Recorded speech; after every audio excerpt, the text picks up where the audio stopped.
You're watching The Truth is Viral, the only news program on the internet trusted to deliver the truth since 2008. And now, here's your host, Mr. Bobby Powell. Welcome back to The Truth is Viral. It's Friday night here on the Liberty One Network, August 31st, 2018. That means it's Red Friday. Remember, everybody deployed, folks. If you've got a red shirt, wear it in support of our warriors that are in harm's way on foreign shores. If it features a Marine Corps symbol or other service, even better. Somebody asked me the other day if it was okay for him to wear a Marine Corps t-shirt, being that he was not a Marine. And I said, sure, why not? Just don't represent yourself as something that you're not, because that will get you into a lot of hot water. And tonight, my guest host is Orion, my little kitty cat. He's back there with his Uncle Cy Whoopi, and he's going to help me bring you some news tonight. And what we're going to talk about is actually a serious situation. I'd try to have fun, but doggone it, sometimes the news just is not fun. It's very deadly serious. And news coming out of the Middle East is that there is a U.S. fleet and a Russian fleet conducting maneuvers just off the Syrian coast, and they are about to clash.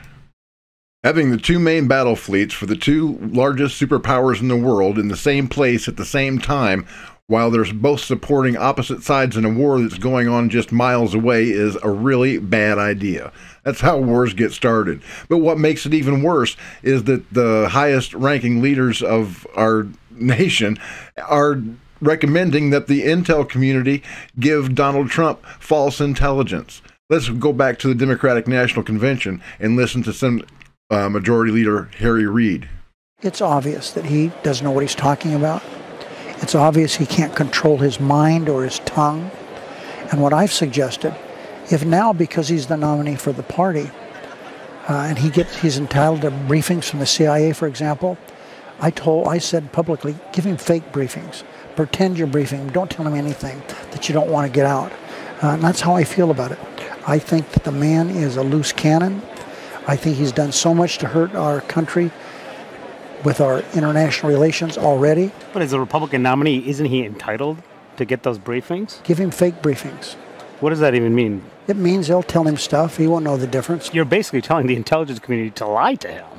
No, I'm not going to lie to you, but I just don't have to tell you everything. While former Senate Majority Leader Harry Reid suggested that the intel community should lie to Donald Trump, thank God he's no longer even a senator, much less the Senate Majority Leader, Senator Chuck Schumer doubled down and says that not only should they probably would, in order to get back at him. Ask you, I don't know if you have seen this. I don't want to blindside you with this. This is the latest statement, latest tweet, as you were just saying, the president-elect's latest unsolicited pronouncement on the intelligence community. This was his tweet just a little while ago tonight. You see the scare quotes there. The intelligence briefing on so-called Russian hacking was delayed until Friday. Perhaps more time needed to build a case. Very strange. We're actually told, intelligence sources tell NBC News since this tweet has been posted, that actually this intelligence briefing for the president-elect was always planned for Friday. It hasn't been delayed. But he's taking these shots, this antagonism, this taunting to the intelligence community. You take on the intelligence community, they have 6 ways from Sunday at getting back at you. So even for a practical, supposedly hard-nosed businessman, he's being really dumb to do this. I think we're all aware by now that the CIA is capable of doing some pretty sketchy stuff. As a matter of fact, I think that's in their charter. Sketchy stuff are us. But as long as they're doing it on behalf of the best interests of the United States, fine. I got no problem with that whatsoever. But for the CIA or other intelligence agencies to give Donald Trump false intelligence that could very well lead to hostilities between the United States and Russia, or cause the deaths of innocent people in Syria, that, my friends, is a war crime. It's treason. And it can't be allowed to happen. I certainly hope that Donald Trump finds out who these maggots are in the CIA that would do that. He's starting to root out the Department of Justice and the FBI now. I think he needs to go further into the nation's intelligence agencies to make sure that he's getting the straight scoop, because he needs accurate information in order to prosecute our foreign policy effectively. Now, I'm going to give you a quick primer on how I go about collecting intelligence. I don't listen to the CIA. what I do is I go around to media outlets from all over the world. I do this so that you don't have to. I collate all this information. And what I do is when I find a story from one outlet, I compare it to a story from another outlet and compare it to a story from a third outlet. And some of them are from Russia Today, Al Jazeera, MSNBC, CBS. It doesn't make any difference. What matters is when you find a commonality in all of these stories, that's where you're going to find your truth. Because even though they've got their own agendas, either left or right or indifferent, eventually they're going to tell a part of the same story, and that's how you know that you're onto something. So let's go ahead and look at some of these headlines from around the world. Let's pray that they're wrong, but news sources are reporting that the United States could attack Syria in just over 24 hours as the Russian war games expand. Newsweek says that Russia has stated the U.S. and its Western allies could amass the forces needed to attack Syria in just over a day, claiming they were preparing to do so under the false pretense of a staged chemical attack. Despite the Pentagon's denials that it was building up its forces in the region, Moscow has insisted that the U.S. was gearing up for military action against Syria, where the two powers support rival factions in a 7-year civil war. Russian Foreign Ministry spokesperson Maria Zakharova warned reporters Thursday that storm clouds are gathering again over Syria as the U.S. threatened to respond harshly to any instances of chemical weapons attacks that Syrian President Bashar al-Assad and his international allies have denied conducting. She said that the United States may build up missile capabilities for strikes on Syria in just over 24 hours. Currently, the strike grouping of the United States, France, and Great Britain comprises strategic and tactical aircraft at bases in Jordan, Kuwait, and Crete. It consists of about 70 carriers, 380 airborne cruise missiles, and also the 2 U.S. destroyers Kearney and Ross, each one carrying 28 Tomahawk missiles on board. In the Mediterranean Sea, Zakharova said, the grouping of missile carriers can be reinforced in just over 1 day's passage with 2 more U.S. destroyers, namely the Donald Cook and the Porter, which are now at their base in the Spanish town of Rota, along with submarines. In the Red Sea, the guided missile destroyer Jason Dunham can arrive within the same period, while the Sullivans in the Persian Gulf can return to an attack position. CBS News is reporting the same thing, but from the other side of the equation. They said that NATO says the Russian Navy is building up its presence in the Mediterranean Sea and growing tensions over the war in Syria. Russia has provided crucial military support for Syrian government forces, which are expected to mount an offensive in the northern Idlib province, the last major stronghold in the country. Russia is inflaming tensions with NATO as it plans to hold large military exercises in the Mediterranean Saturday. NATO's chief spokeswoman urged restraint on the part of the Russians and all actors in the region, saying they could worsen the war in Syria. At least 8 ships have joined Russia's fleet in the last 3 weeks, and Russia's Ministry of Defense says the war games will involve 25 naval vessels and 30 warplanes. Russia has provided crucial military support to Syria's government forces. Despite that, NATO said it would not speculate on Russia's intentions. A Russian newspaper said the country's naval buildup is in response to the actions of the U.S. and its allies in the region.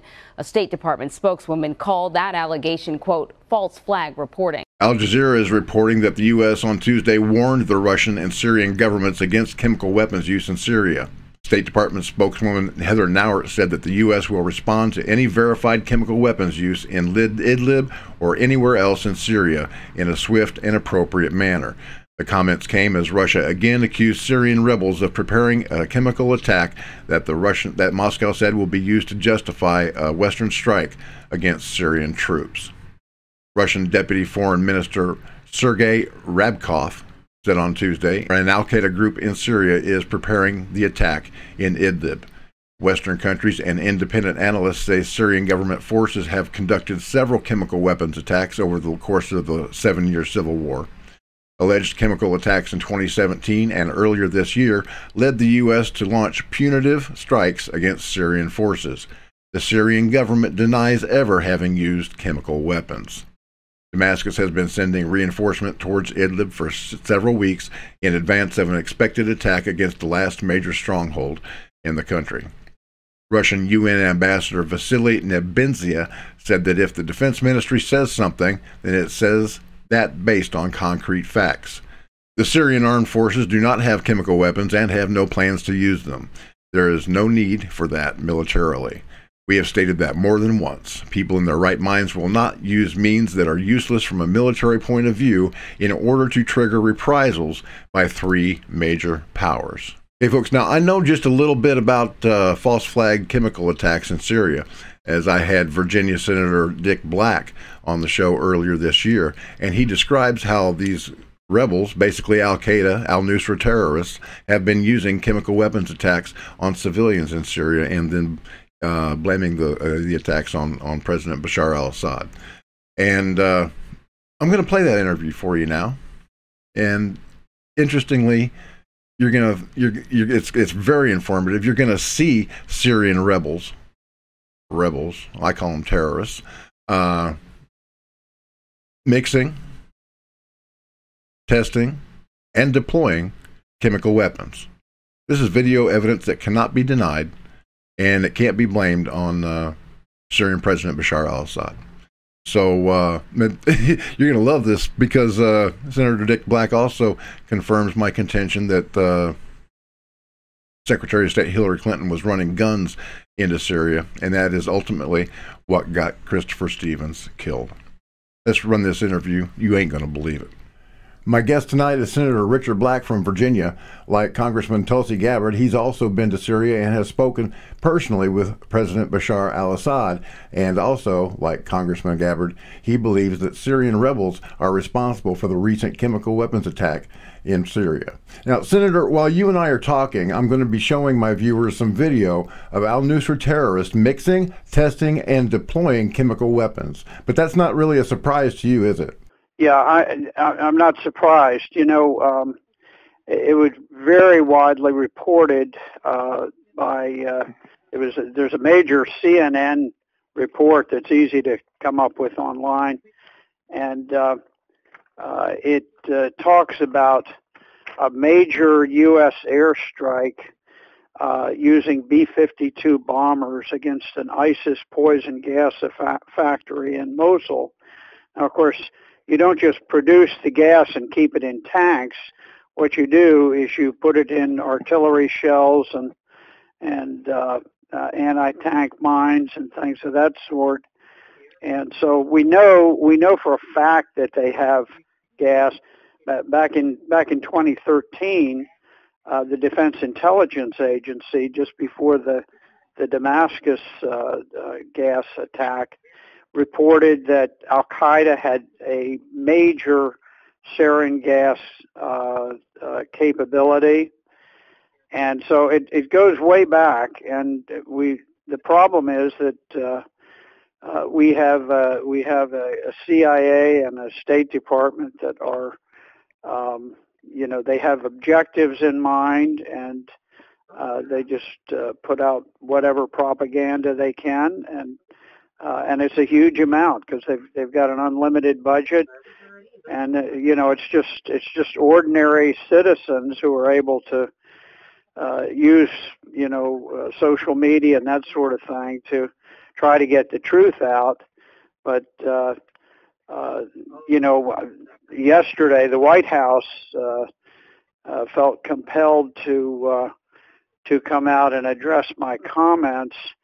And they put Sebastian Gorka on, and he just sort of went all around. He never did get to the basic issue of what would be the motive for Syria to use poison gas, knowing they'd enrage the world. And if they were going to use poison gas, why wouldn't they use it against a military target instead of just a gaggle of civilians walking down the street? So. I'm not at all surprised that you've got clear evidence of them doing this.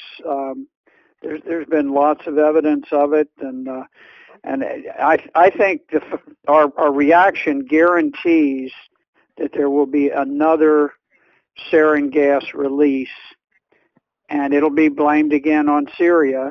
There's nothing Syria can do, because the media they've got their stories already printed, pinning it on Syria, and the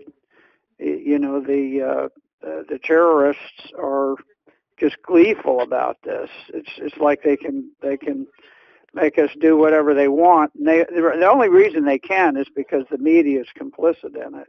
That and the fact that they were trained by the CIA. Did you know that that there are CIA-funded rebels that are fighting Pentagon-funded rebels in Syria? Oh, it's just we have a diplomatic mission. When we closed down the Syrian embassy, we did that just before Syria conducted its presidential elections, because we didn't want to have a serious black eye by having Syrian Americans vote overwhelmingly for President Assad.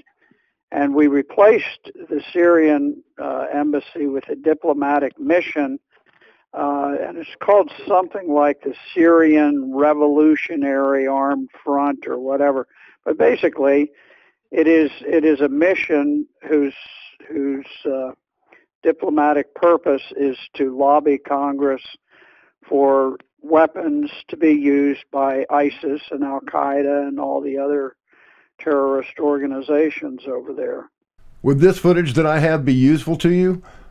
You've got a much larger voice and a much larger reach than I do, and I'm desperately trying to prevent an unnecessary war with Russia, especially when it's based on faulty or misleading intelligence. Yeah, you're exactly right. I mean, now we're starting to blame Russia for the sarin gas attack. I just ran across a couple of things, and I mean, the absurdity. It doesn't matter how absurd the claim is, as long as all the media are in lockstep and say what they're told to say.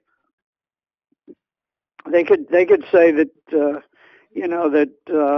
we've just discovered that men from the backside of the moon have invaded the planet, and if every news station published it as a fact, everybody on the street would agree. They'd say, yeah, boy, those men from the moon have just, they're all over the place. I mean, everybody says so.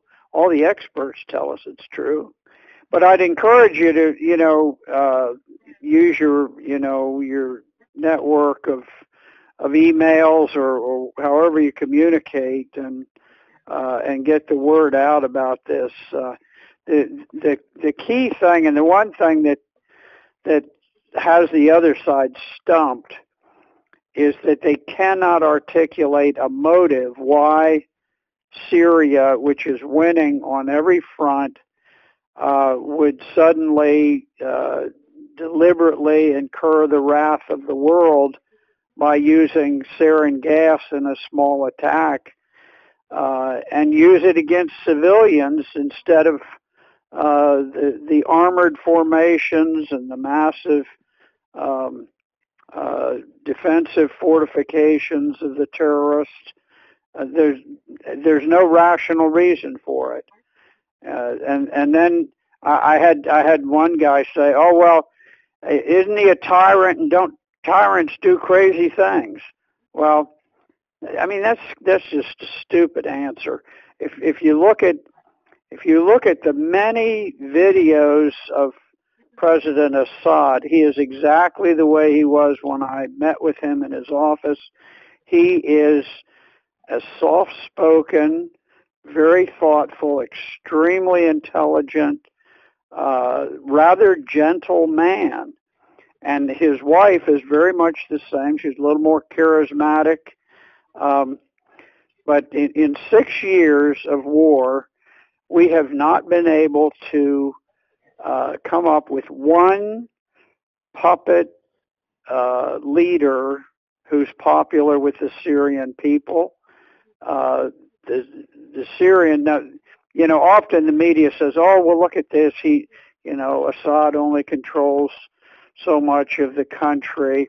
Well, the fact is, I've been in Syria and I've driven out in ISIS-held territory, and the vast bulk of Syria is rocky desert. It's not sand dunes, but it's rock, and it's basically uninhabited. You know, there may be one family per square mile in some areas, but when you talk about the inhabited portions, 80% of the Syrian people are under government control and protection, and of the other 20%, the ones that are under the terrorist rule,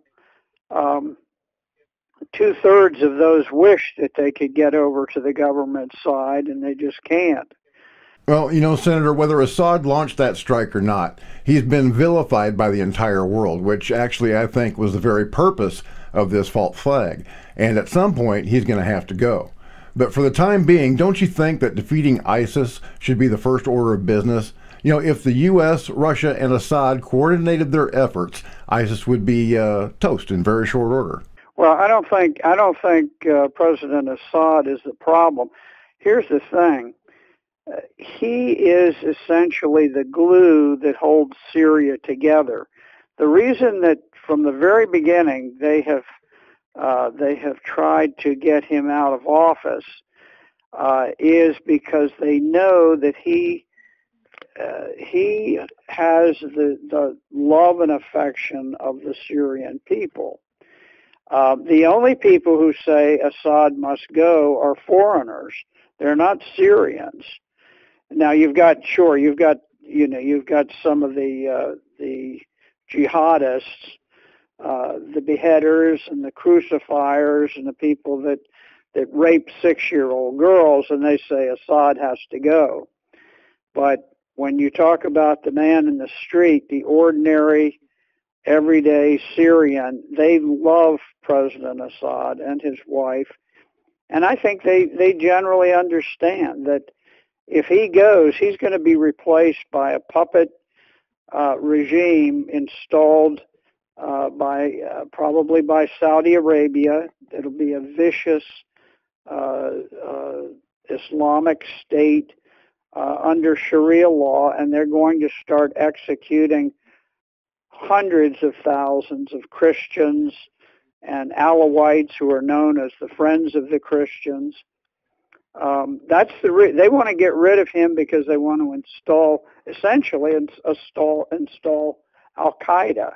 Well, you know, that's been my position for years, that this whole Arab Spring was nothing but a plan by the globalists to surround Israel with hostile Islamist regimes headed by the Muslim Brotherhood, which we know is the political counterpart to Al-Qaeda. You're right on track, and this idea that somehow you would be amazed. I went to visit Assad, and it was easier for me to go in and visit with him than it was for me to go through the airport or probably even to go into the county library. Do you have any plans to go back to Syria in the near future? Because I'd love to tag along.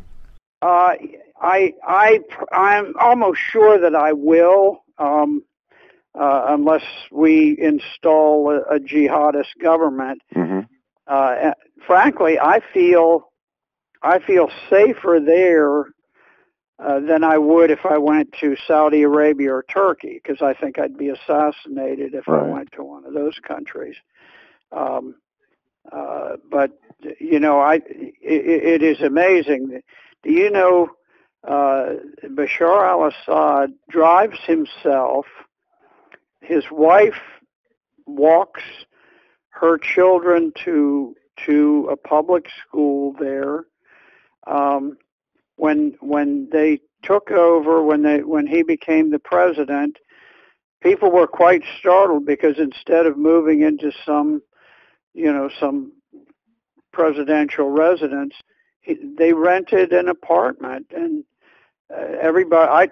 I know a doctor who was living there, and he said, "Gosh, the chatter everywhere was, do you know who just moved in?" Yeah, the guy 3 doors down is the president of Syria. They just live like ordinary people. They're not ostentatious. Assad who was raised in England. She has Syrian heritage.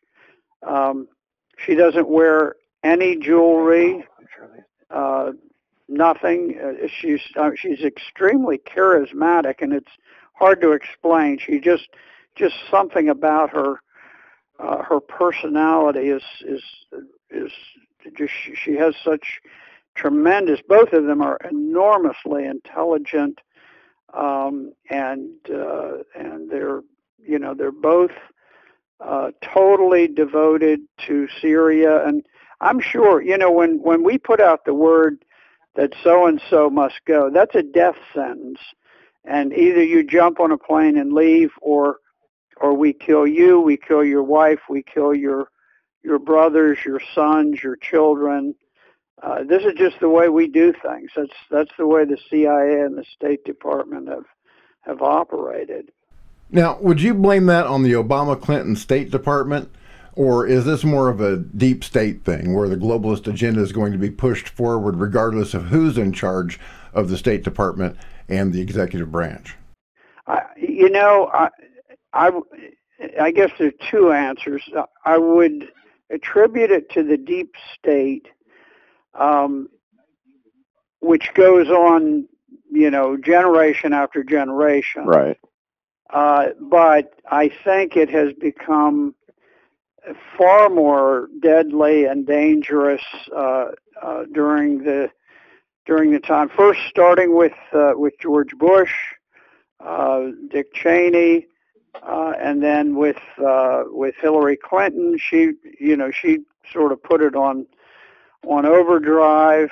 Obama put Muslim Brotherhood operatives all through the intelligence network and the national security network. So it's totally compromised at this point, and has, virtually no loyalty to the United States. Their loyalty is to the global, billionaires of the world who, You mean like George Soros? Yes, Soros, and there are probably, somewhere around 100 guys who basically control the wealth of the world, and they direct things. But I can think, when I was a little boy in elementary school, I was attending school in Coral Gables, Florida. Even then, we would talk about the Spanish-American War and how when the battleship Maine was sunk, that was not the Spaniards who did it. It was a false flag attack, and it was an excuse for us to overthrow the Spanish Empire and occupy the Philippines and Cuba, and frankly, I think no good came of any of it for us. But it's been going on. I mean, the purpose of one, well, I mean, they have many purposes, but one purpose of the CIA and State Department, which really are integral, but one is part of the other. And one of their purposes is to create pretext for war. Wars don't just suddenly break out because, some incident occurs. They're planned. You can go on the internet quite easily, and if you look up, if you Google General Wesley Clark. Right. Actually, I just happen to have that video handy. So give me just a second here. And, why don't we all take a look at this real quick. And this is General Wesley Clark describing a Pentagon plan to invade 7 countries in 5 years. I went downstairs. I was leaving the Pentagon, and an officer from the Joint Staff called me into his office and said, I want you to know, he said, sir, we're going to attack Iraq. And I said, why? He said, we don't know. He said, I said, well, did they tie Saddam to 9/11? He said, no. He said, but I guess they don't know what to do about terrorism, and so They think, but they can attack states, and they want to look strong, and so I guess they think if they take down a state, it will intimidate the terrorists. And, you know, it's like that old saying he said, if the only tool you have is a hammer, then every problem has to be a nail. Well, I walked out of there pretty upset. And then we attacked Afghanistan. I was pretty happy about that. We should have. And then I came back to the Pentagon about 6 weeks later. I saw the same officer. I said, why haven't we attacked Iraq? We still going to attack Iraq? He said, oh, sir. He says, it's worse than that. He said, he pulled up a piece of paper off his desk. He said, I just got this memo from the Secretary of Defense's office that says we're going to attack and destroy the governments in 7 countries in 5 years. We're going to start with Iraq, and then we're going to move to Syria, Lebanon, Libya, Somalia, Sudan, and Iran. I said, 7 countries in 5 years. I said, is that a classified memo? He said, yes, sir.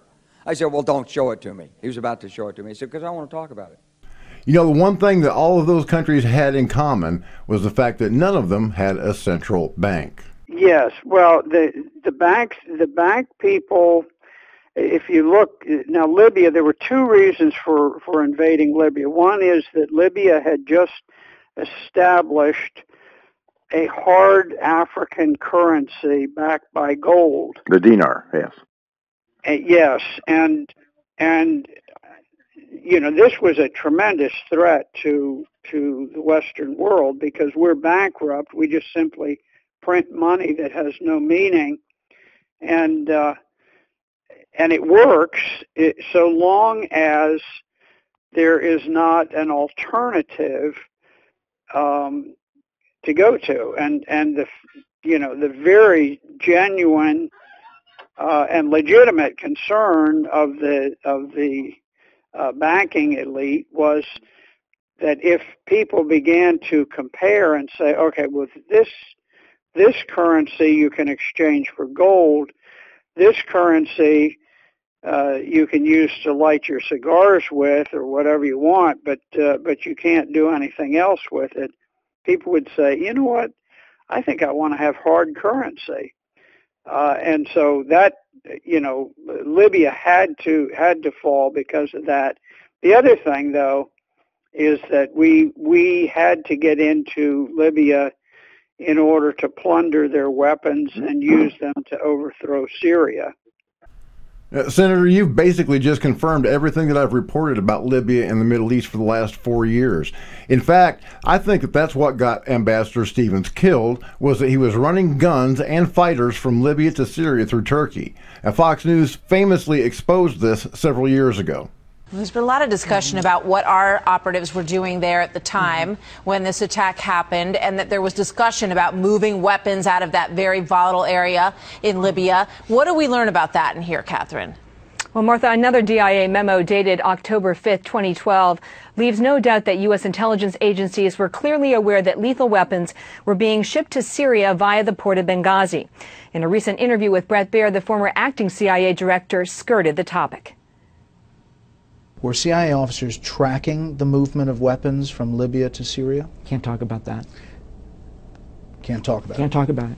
You know, Senator, I'm fully convinced that Hillary Clinton was having Ambassador Stevens and the CIA run guns and personnel to Syria in furtherance of a criminal conspiracy to topple Arab leaders across the Middle East. What do you think about that, Senator?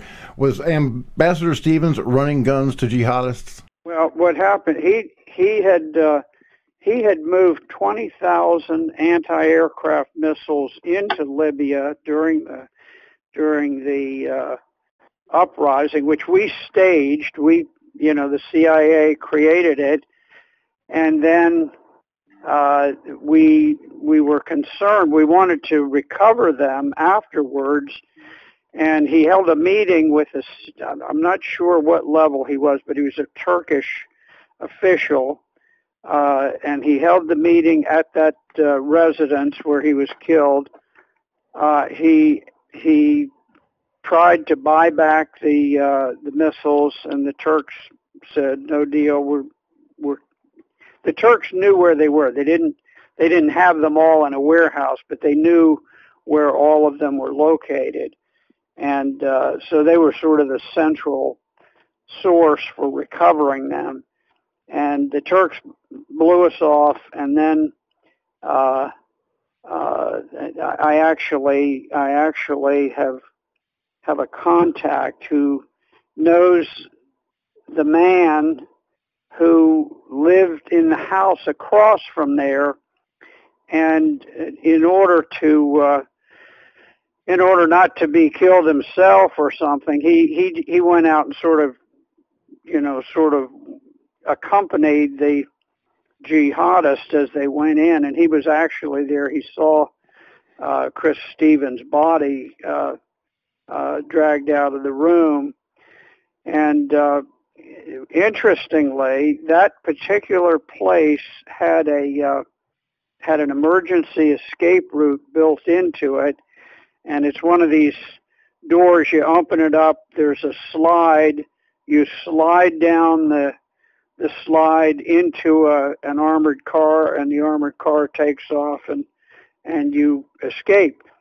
There were 6 Caucasian men who slid down there and escaped, and left left Stevens in there. And now normally he would be the first to go, but the speculation is that he was deliberately killed on orders of Hillary because she just did not want to have fingerprints, and he had been her personal emissary to the revolution, so he knew where all the skeletons were buried, and right. Best to simply have him gone, and he'd take to the grave all of the dirt that he'd been involved in. But listen, I've got to run. I thank you very much for what you're doing. Get the word out as much as you can. I don't know whether we can stop this thing, but we need to try. Yes, sir. Absolutely. And thank you for being on The Truth is Viral. And God bless you, Senator, for speaking out on this. And that's something we can all do, folks. It's something that we all must do. We got to get this information to Donald Trump. You know how he loves Twitter, so make sure that you tweet this to him. Put it on his Facebook page. He's got to have alternative facts so that he can make an informed decision, because I'm afraid that the deep state and the mainstream media is filling his head with a bunch of garbage. President Trump, God love him, he's not a foreign policy expert. He said, hire people that know what they're doing and let them do their job. But he also said, don't trust them. You got to constantly keep an eye on these people, and President Trump especially, because he knows he's got enemies in the intelligence services. He knows that he's got enemies even in the Republican Party, like songbird John McCain and Lindsey Graham. Whenever the mainstream media wants to trot out a Republican senator or Republican mouthpiece, that's who they trot out, is John McCain and Lindsey Graham, and we all know that they're globalists and that they're up to no good. Jonathan McCain was actually in Syria meeting with terrorists. Again, this was backed up by a report on Fox News. This is Eric Bolling. On the June 23rd, 2014 episode of The Five, co-host Eric Bolling, popular news anchor and host of the show Cashing In on Fox News Saturday morning, dropped this bombshell. We're now seeing pictures of Abrams tanks and Humvees with ISIS fighters in them. Why is that? Why is that? Because the Iraqi soldiers have laid down their arms. Because the Syrian rebels that we armed, who were supposed to help us, are the same people who've turned around and decided they want Iraq as well. And that ties right back into not having an appropriate status of forces agreement to secure the region. Hold on. We have pictures of United States senators with terrorists that we won't run here, but it'll run on other magazines, it'll run in other areas, but we won't run it on this show. He's standing with terrorists. I'm not, listen, all I'm saying is we don't know who our friends are, we don't know who we're arming, we don't know who we're giving money to, we don't know who we're training. So yeah, folks, the mainstream media has had this information all along. They just like to bury it when their narrative changes, and we can't allow that to happen. We've got to get this information to Donald Trump so he sees it. So tweet it, put it on his Facebook page, and you become part of the resistance, the real resistance against the deep state.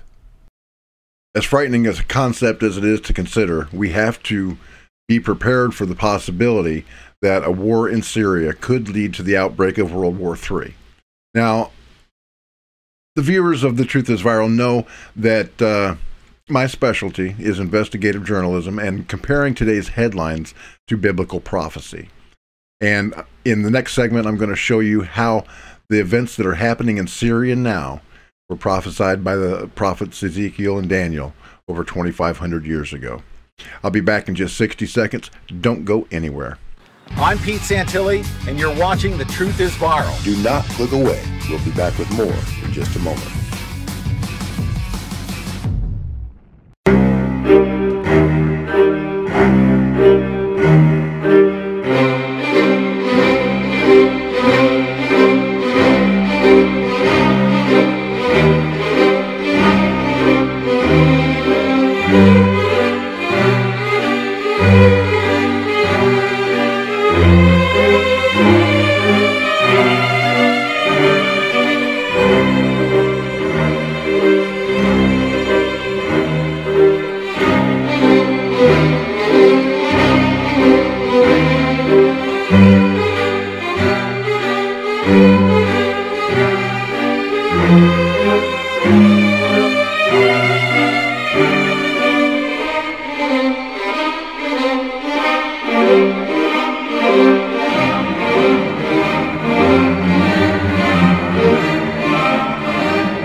Okay, folks, now we get to the really interesting part.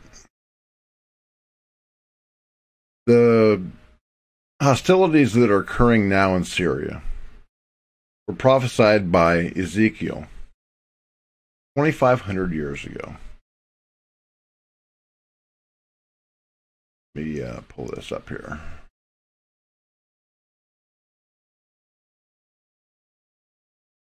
The things that Ezekiel said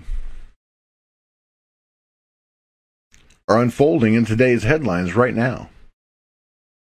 We're watching it happen.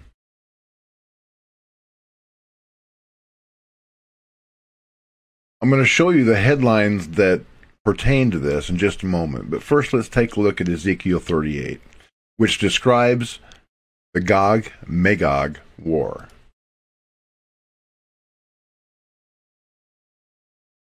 Ezekiel says that the word of the Lord came to me. Son of man, set your face against Gog of the land of Magog, the chief prince of Meshech and Tubal. Prophesy against him, and say, this is what the sovereign Lord says. I am against you, Gog, chief prince of Meshech and Tubal. I will turn you around, put hooks in your jaws, and bring you out with your whole army, your horses, your horsemen fully armed, and a great horde with large and small shields, all of them brandishing swords. Persia, Cush, and Put will be with them, all with shields and helmets. Also Gomer and all of its troops, and Beth Togarmah from the far north with all its troops, and many nations with you. Get prepared, or get ready and be prepared, you and all the hordes gathered about you, and take command about them. After many days you will be called to arms. In future years you will invade a land that has recovered from war, whose people were gathered from many nations to the mountains of Israel, which had long been desolate. They had been brought out from the nations, and now all of them live in safety. You and all your troops and the many nations with you will go up, advancing like a storm, and you will be like a cloud covering the land. That's verses 1 through 9. Let's take a look at 17. This is what the Lord says, the sovereign Lord. You are the one I spoke of in former days by my servants, the prophets of Israel. At that time they prophesied for years that I would bring you against them. This is what will happen in that day. When Gog attacks the land of Israel, my hot anger will be aroused, declares the sovereign Lord. In my zeal and fiery wrath, I declare at that time that there shall be a great earthquake in the land of Israel. The fish in the sea and the birds in the sky, the beasts of the fields, every creature that moves along the ground, and all the people on the face of the earth will tremble at my presence. The mountains will be overturned, the cliffs will crumble, and every wall will fall to the ground. I will summon a sword against Gog on all my mountains, declares the sovereign Lord. Every man's sword will be against his brother. I will execute judgment on him with plague and bloodshed. I will pour down torrents of rain, hailstones, and burning sulfur upon him, and on his troops, and on the many nations with him. And so I will show my greatness and my holiness, and I will make myself known in the sight of many nations. Then they will know that I am the Lord.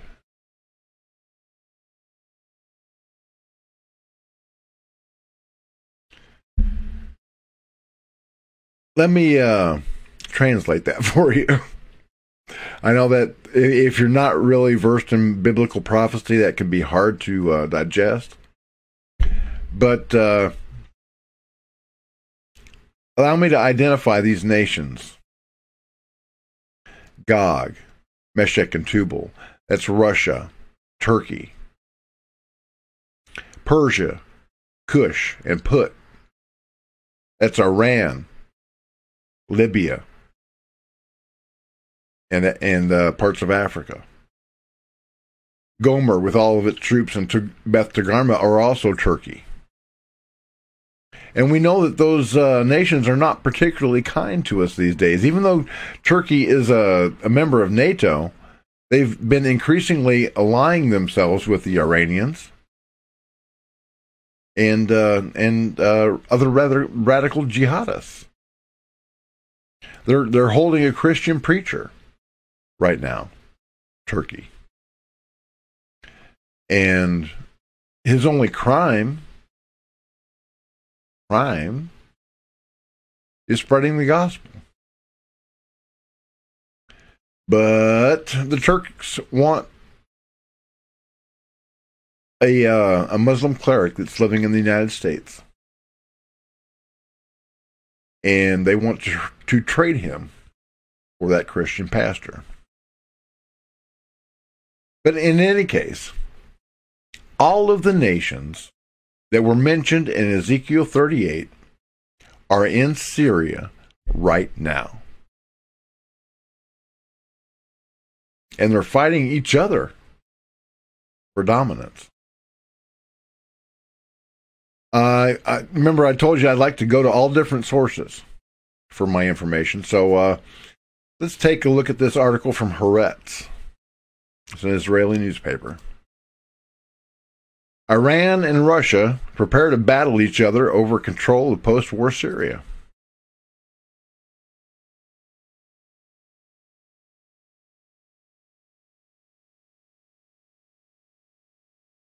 Okay, where am I?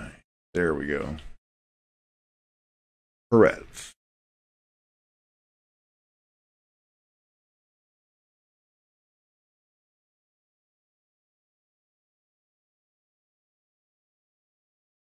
The events in the past few days in Syria have one thing in common, as the war in Syria is entering its final stages.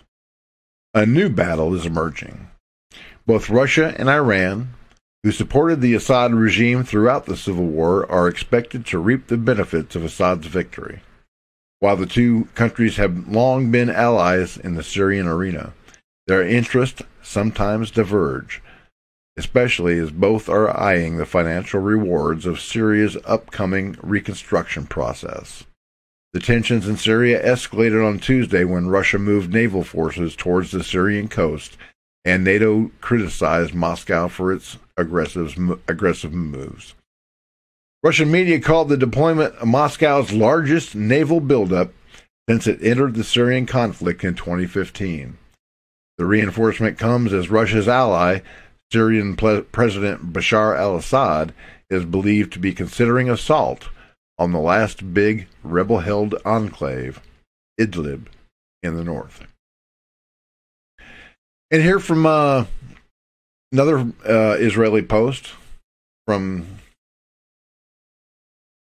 Whitney Webb. During a ceremony at Israeli Nuclear Weapons Development Center, Israeli Prime Minister Benjamin Netanyahu delivered a speech in which he stated that the Israeli Defense Forces, the IDF, would act with all its might against Iranian military assets in Syria, and that Israel would oppose Iran's presence in Syria with the same determination that it used to push the United States to withdraw from the Iranian nuclear deal, also known as the JCPOA, the Joint Comprehensive Plan of Action. In order to prevent Iranian military entrenchment in Syria, Netanyahu asserted, the IDF will continue to act with total determination and all its might against attempts by Iran to station troops and advanced weapons in Syria, and no agreement between Syria and Iran will scare us, nor will any threat scare us. Nor should it. Israel has up to 600 undeclared nuclear weapons. Now, they don't have to declare them because Israel is not a signatory to the Non-Proliferation Treaty. Okay? So, but they have these weapons. And they could glass the entire Middle East if they wanted to. I wonder why they haven't, actually. Because, these countries like Iran and other Muslim Brotherhood countries are dedicated to the destruction of Israel. But I believe, guided by biblical prophecy, that Israel will be attacked, and soon. And they will use what's called the Samson option, where if they feel that their statehood is threatened, they will use their nuclear capabilities to take out Mecca, the capitals of Pakistan, Saudi Arabia, and Syria, and anybody else that decides to come against them. This is what we're seeing right now in Syria. We are seeing the Magog War. Now, this is not the Battle of Armageddon, prophesied in the Bible.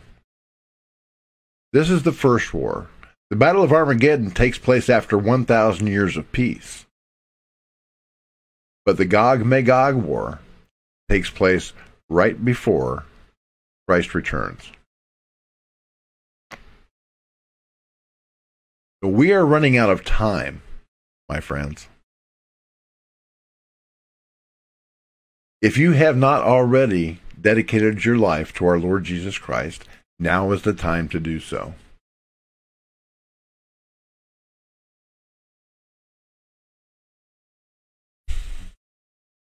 And I want you to share this video. I want you to like it and comment on it so that it will bring it up in the search results, or whatever, however these algorithms work. I don't know. I'm just an old school reporter. I'm more comfortable with a piece of paper and a pencil than I am with computer technology. But we've got to get this information out there, because that's my mission, to save lives and win souls for Jesus Christ, and we're running out of time. We truly are. And every moment that you wait, every time that you don't like or click or share, you are dooming another person to hell. I'm sorry to put it that way, but that's the way it is. Jesus Christ and God Almighty, they are the very epitome of truth. And the prophecies that we find in the Bible are coming true in front of our very eyes. Now, you have to share this information, because a lot of people are blind. They don't know.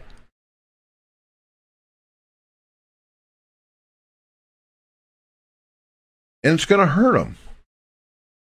eternally. So if you care about your fellow man,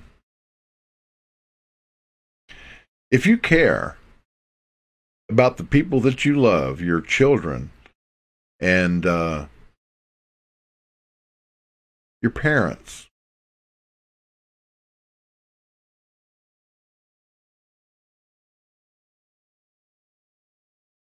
anybody that's in your family, then you have to let them know. You've got to share this information.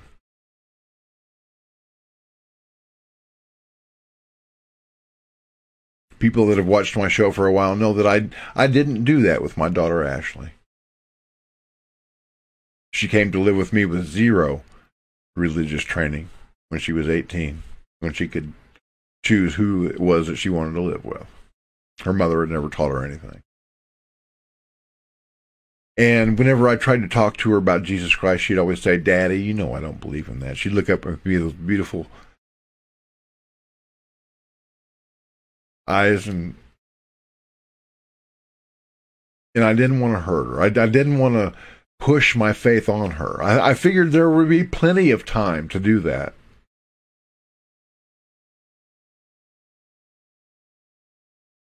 And then she died of a sudden heart attack at 24.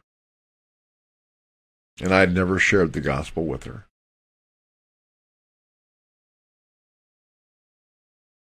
I'm going to have to take that guilt to my grave.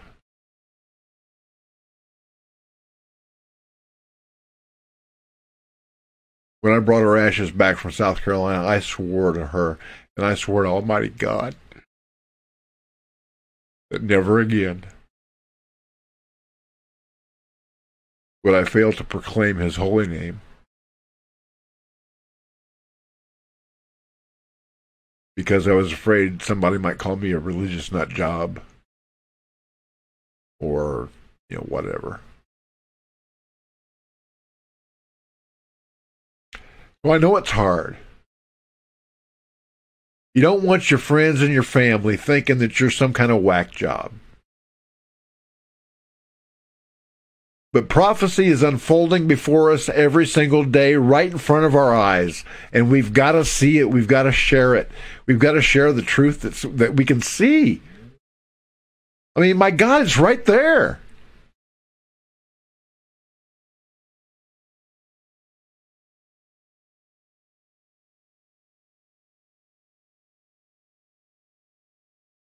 I would spare you the guilt that I feel.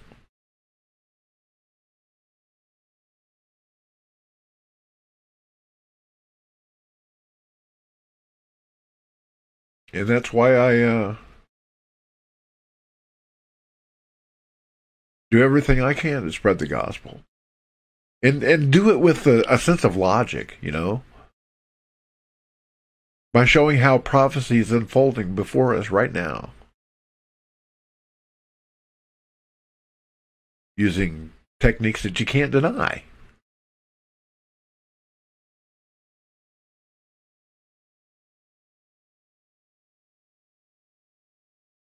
And I need your help.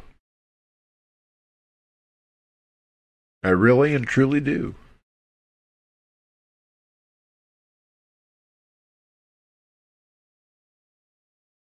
So remember to like, comment, and share the video.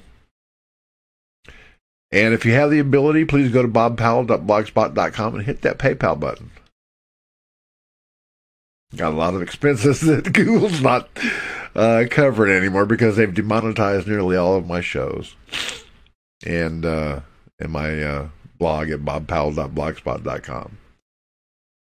So I need your help to get this message out there so that we can save lives and win souls for Jesus Christ in these very last days. Thank you for watching The Truth is Viral. My name is Bob Powell. I'll be back with you Monday at 7 p.m. with another great show. I always bring you the best interviews with the best people. And they don't like that. So again, thank you for watching. And as always, God bless Semper Fi, and Ura. Thank you for watching The Truth is Viral with your host, Bobby Powell. Make sure to follow The Apocalypse on Twitter at The Truth is Viral. Like The Truth is Viral on Facebook, and if you can, please remember to donate to the cause via PayPal at www.bobpowell.blogspot.com.